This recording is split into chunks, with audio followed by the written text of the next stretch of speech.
morning. It's hump day, Wednesday, and we are ready for lesson 12 in math, speed drill 12. 1, 2, 3, go.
Alright, have your pencils ready to go?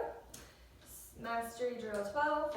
Water freezes at 32 degrees Fahrenheit. Water freezes at 0 degrees Celsius. Water boils at 212 degrees Fahrenheit. Water boils at 100 degrees Celsius. Body temperature is 98.6 Fahrenheit. Body temperature is 37 degrees Fahrenheit. 37 degrees Celsius. Room temperature is 72 degrees Fahrenheit. Room temperature is 22 degrees Celsius. 360, 180. Top row, 2, 4, 15, 6, 8, 14, 10, 12, 13.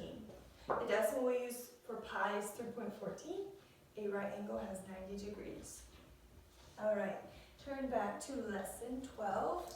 This is a pretty easy lesson. Before we jump in, I want to, remember yesterday I was doing this and I was trying to figure out which would be the best way. Well, I was practicing afterwards and I found out that this way is really good too.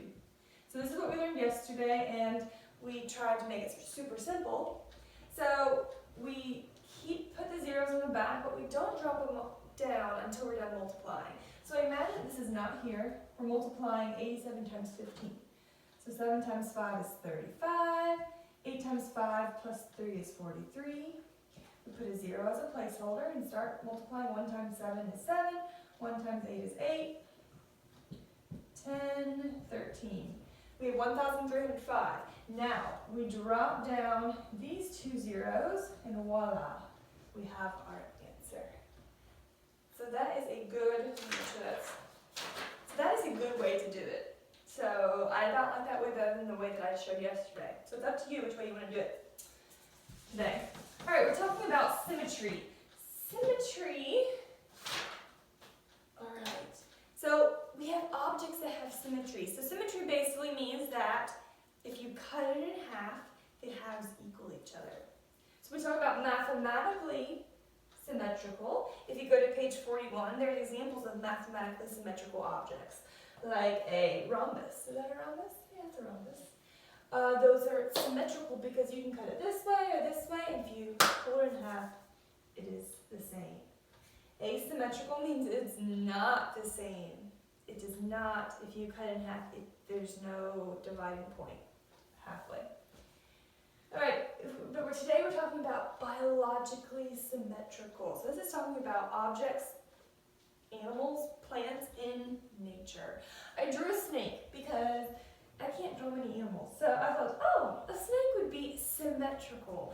I could cut it in half this way and it'd be symmetrical. I would draw a line right down here and it's fairly much symmetrical. I drew a bunny. That would be asymmetrical because there's no really good place that we could draw a line and it could fold right in half. So go to page 42.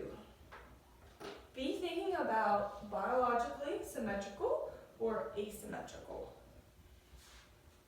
On the top of page 42, do these natural objects in nature have biological symmetry? Right, yes or no? So your foot, look at your foot. Could you fold it in half? Could you chop it in half with a knife?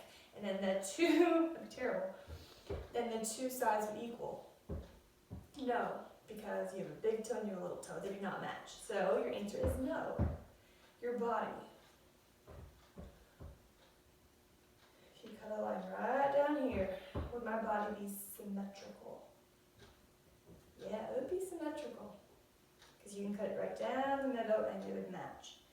Number 3A, an apple. Yeah, because you can cut it right down the middle. What about a maple leaf? Yeah, because you can still cut it right down the middle and it's symmetrical. For the most part, symmetrical. A pea pod. Yeah, because you split it right down the middle and it folds in half and it's exactly the same. What about your ear? If you have an ear.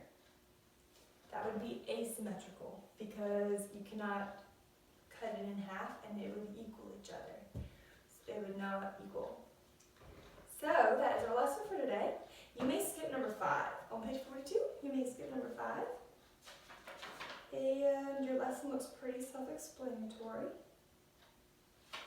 Just remember, biological symmetry means that you could cut an item or an animal or a plant in half and it would equal. If it does not equal, if there's no place you could cut it in half, then it is asymmetrical, like my little bunny. Alright?